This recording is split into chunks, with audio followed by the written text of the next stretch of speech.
Gracias por continuar aquí en KSDY 50. Mi nombre es Juan Ramón Villanueva y en esta ocasión vamos a hablar de un tema muy importante, los impuestos como persona individual o familia, o más bien cuando tenemos que llenar la forma 1040. Me encuentro con Nikki Cox el día de hoy, quien es una experta en este tema y nos va ahora sí que aclarar todas estas dudas que tenemos durante esta temporada. Y lo más importante, nos estamos acercando a una fecha límite donde tenemos que hacer nuestra declaración de impuestos. Ahora sí que antes del 15 de abril. Nikki, how are you today? Good, how are you? Thank you so much for being here. And this is a really great topic because a lot of people, when we heard about tax season, we just like, oh, we're getting money. But we don't know what are the deductibles are, what the money that we're getting from, is it enough money, or what forms to fill out to get the right amount depending on our taxes. So let's talk about for the individual taxpayers, what we were saying, like filling out the form 1040, right? Correct. Well, first of all, you don't have to mess around with the paper forms that much anymore. A lot of that is electronic, and it's a good thing.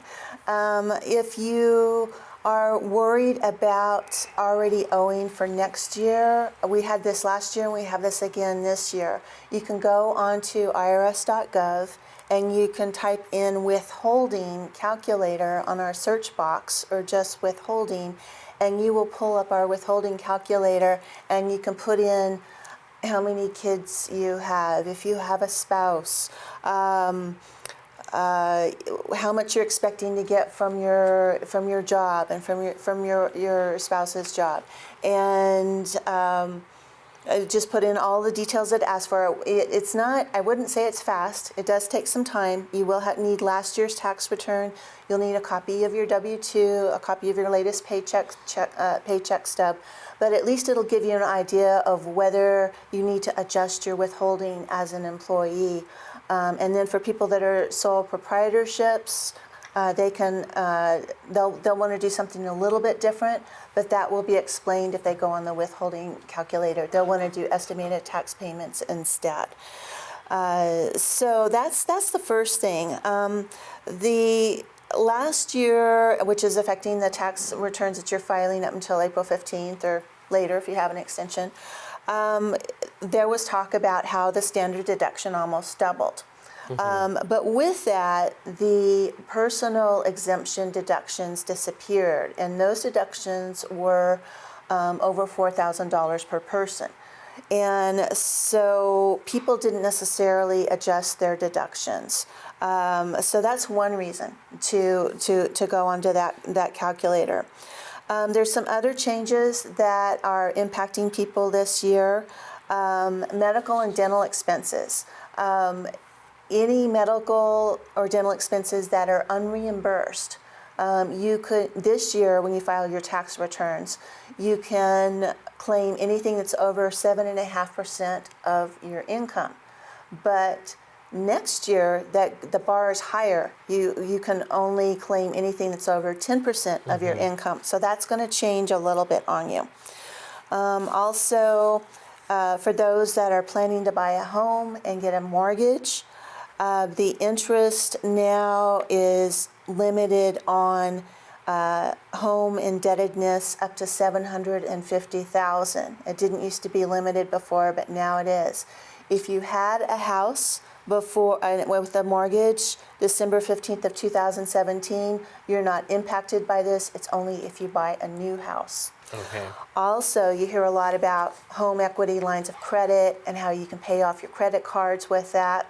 Well, that's not going to be deductible anymore if you use that home equity line of credit to pay off your credit cards. It's only going to be deductible, the interest on those loans, if you use it to improving your home or if you use it to build or again, maybe buy some more towards your home. And your home also has to be collateral with that loan.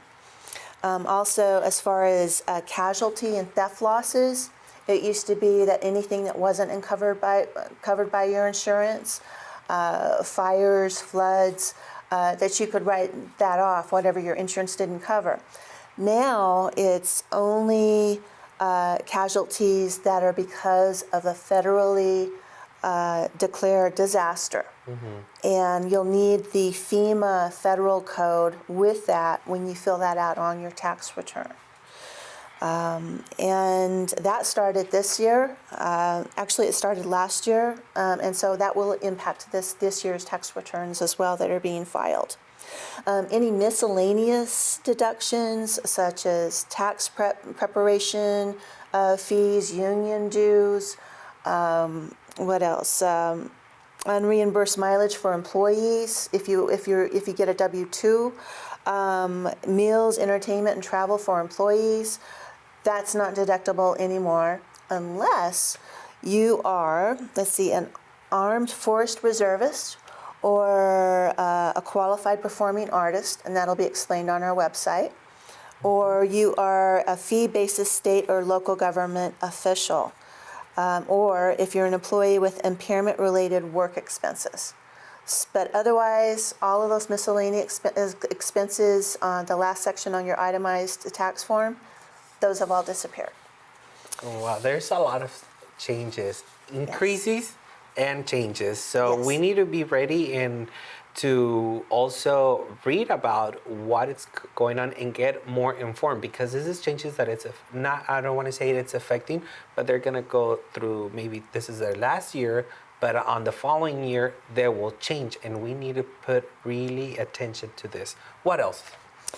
Student loans for students that either decease or are disabled. It used to be that if they couldn't pay off the rest of their student loans, that they would have to report that as income. But for those two categories now, they will not have to report the amount of those loans anymore as income if those loans are discharged. Also, and this is kind of a funny one, if you buy a ticket, let's say to San Diego State University, and they give you a meal in exchange for those tickets, you can't write that off. Oh. So it's only if you are buying,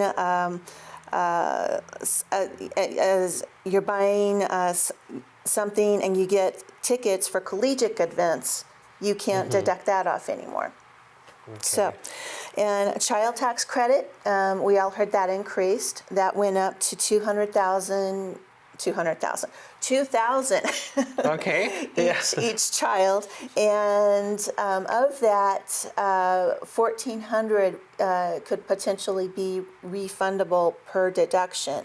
Now, once the tax return hits either 200,000 if you're not married, or 400,000 if you are married, then those tax deductions go away.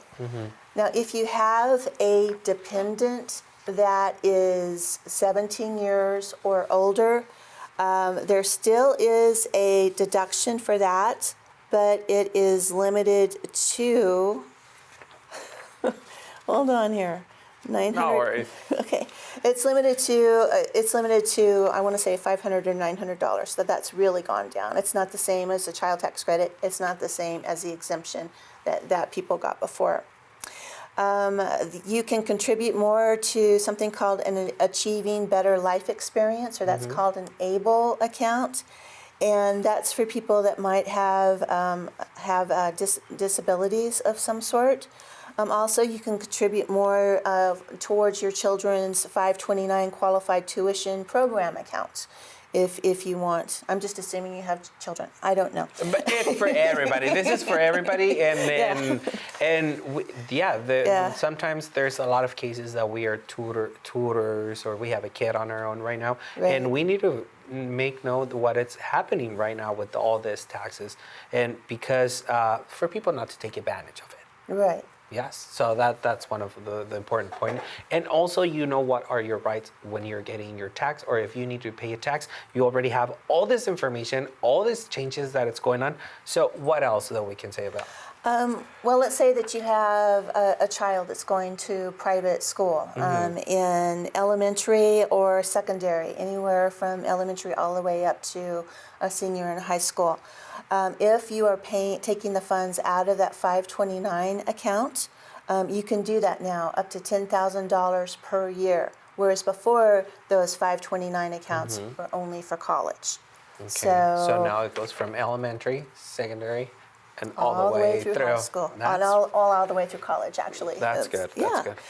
So that's pretty much it. We do all of this is on our website on irs.gov, and if you go in the search box and you type in tax reform, you're going to find a box for individuals, and that's where you would find more information about these deductions and about these tax credits.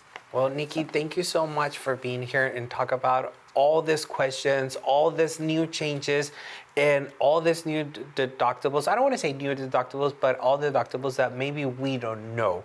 And we have the question about why they deducting this money, or what is this change? This is different than last year when I filed out my taxes. All these changes are coming up, and be ready. And for more information, visit irs.gov.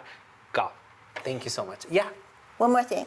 If you do find out that you owe at the end of filing your tax return, don't panic. Go on to irs.gov, type in payment options, and it'll give you all of the different types of payment options that you can pay with. That's really important, because when we have to pay, we're like, oh, what's going on? Or what did I did? Or there's payment options.